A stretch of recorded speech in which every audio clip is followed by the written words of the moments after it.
Hello বন্ধুরা, আজ এক নতুন স্টক নিয়ে আলোচনা করব। চলুন দেখে নিই স্টকটির ফান্ডামেন্টাল কেমন আছে। তো এই স্টকটির মার্কেট ক্যাপ আছে 3,399 কোটি টাকা এবং এই স্টকটি এখন কারেন্ট প্রাইস আছে 422 টাকা। তো এই স্টকটির হাই আছে 429 টাকা এবং এই স্টকটি ফ্রি আছে, ডেবিট ফ্রি। এবং স্টকটি দেখতেই পাচ্ছেন রিজার্ভে কতটা টাকা আছে। তো স্টকটি সেলস গ্রোথ খুবই ভালো এবং এই স্টকটির পিই আছে 28.5 এবং ইন্ডাস্ট্রি পিই আছে 37.7।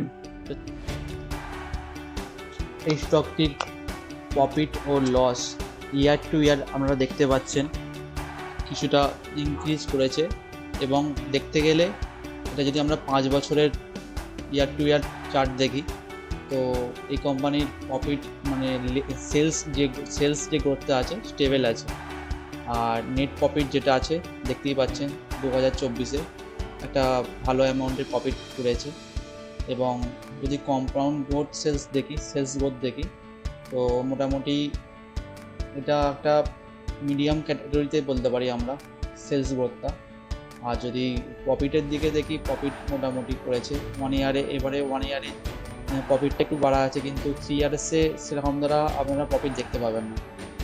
তো চলুন দেখে নিই পরের যে ফান্ডামেন্টালটা কি আছে।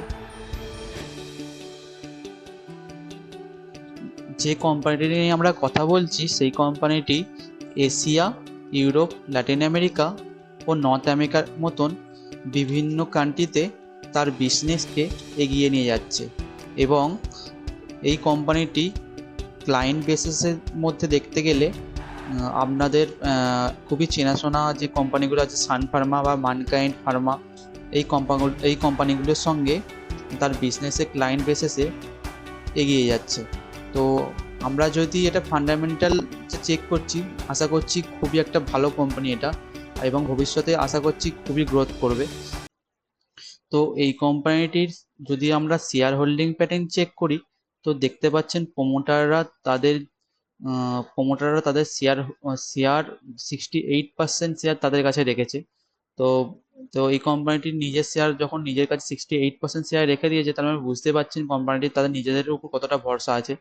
তো এফআই দেখতে পাচ্ছেন কতটা বাই করেছে। তো এফআই আগের আগের ইয়ারের তুলনায় এবারের ইয়ারে কিছুটা হয়তো তার শেয়ার কিছু সেল করেছে, কিন্তু কোম্পানিটা একটা ভালো ফান্ডামেন্টাল তৈরি করেছে। তো চলুন, কোম্পানিটি নিয়ে তো কথা হলো, আশা করছি কোম্পানিটি কি নাম সেটা আপনাদের মধ্যে নিশ্চয়ই একটা জিজ্ঞাসা তৈরি করছে। তো চলুন পরের এতে দেখে নিই, আমরা টেকনিক্যাল যে চার্ট আছে তার দেখে নিই এবং কোম্পানিটির নামও আমি সেখানে উল্লেখ করব। বন্ধুরা, যে স্টকটি নিয়ে আমরা আলোচনা করছিলাম, চলুন দেখে নিই স্টকটির নাম। তো যে স্টকটি নিয়ে আমরা আলোচনা করছিলাম সেই স্টকটির নাম হচ্ছে সুপ্রিয়া লাইফ সায়েন্স লিমিটেড। তো চলুন এই স্টকটির টেকনিক্যাল চার্টটা নিয়ে কিছু আমরা অ্যানালাইসিস করব।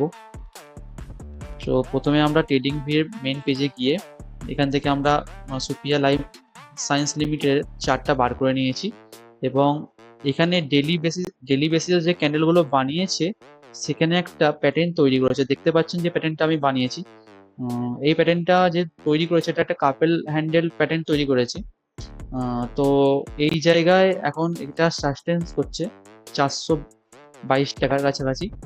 তো যারা এই 422 এর উপরে যদি একটা বুলিশ ক্যান্ডেল তৈরি করে, তো এখান থেকে আপনারা একটা বাই অপরচুনিটি পাবে, সেখান থেকে আপনারা বাই করতে পারেন। তো এটা ডেলি বেসিসে আমি দেখেছি এবং এটা একটা প্যাটার্ন যে বানিয়েছে সেটা আমরা বললাম। তো চলুন দেখি একবার উইকলিতে, কারণ আমি সুইং ট্রেডিং যখন করা হয় তখন উইকলি চার্টটা একটু দেখা দরকার আছে। দেখতে পাচ্ছেন উইকলি চার্টটা কি বানিয়েছে। তো এই জায়গা থেকে যদি একটা বুলিশ ক্যান্ডেল ভালো তৈরি করে, তো আগের যে প্রিভিয়াস হাই ছিল প্রায় ফাইভ 540 কাছে, 540 এর কাছে, তো এইখানে মানে 514 টাকার কাছে এইখানে একটা তার রেজিস্ট্যান্স জোন তৈরি আছে। তো এইখানে গেলে আবার হয়তো সে ব্যাকে হয়তো রিটেস্ট করার জন্য আসতে পারে। তো যদি আপনারা এই জায়গায় একটা ভালো বুলিশ ক্যান্ডেল বানায়, তো আপনারা এখানে বাই করতে পারেন। তো যদি স্টপ লস রাখেন তো মোটামুটি 380-র কাছাকাছি একটা স্টপ লস রেখে আপনারা এখানে বাই করতে পারেন। আর যদি আপনাদের কিছু জিজ্ঞাসা থাকে তাহলে আপনারা আপনাদের ফাইন্যান্সিয়াল যে অ্যাডভাইজার আছে তাদের থেকে পরামর্শ নিতে পারেন, কারণ আমি কোনো এনএসআই মানে এনএসসি সার্টিফিকেট দ্বারা আমি কোনো নয়। তো সেখান থেকে আপনারা আলোচনা করে আপনাদের যে ফাইন্যান্সিয়াল অ্যাডভাইজার আছে তার সঙ্গে আলোচনা করে তবেই স্টকটি বাই করতে পারেন। তো চলুন পরের ভিডিওয়ে দেখা হচ্ছে। আর এই স্টকটি সুইং এর জন্য আপনারা নিতে পারেন, আর এই স্টকটি আপনারা সুইং এর জন্যও বাই করতে পারেন। আর যদি ভিডিওটা ভালো লাগে তাহলে চ্যানেলটা অবশ্যই সাবস্ক্রাইব করে রাখুন। আমি প্রত্যেক রবিবার দুটো একটা যেরকম ধরো স্টক আমার কাছে আমি বুঝতে পারি সেই স্টকগুলো নিয়ে আলোচনা করি। তো আশা করছি আপনাদের খুব সহযোগিতা হবে এই নিয়ে আলোচনা করলে। আর যদি কিছু জানার থাকে কমেন্ট বক্সে কমেন্ট করতে পারেন। আর ভিডিওটা ভালো লাগলে অবশ্যই একটা লাইক করুন। চলুন দেখা হচ্ছে পরের ভিডিওয়ে।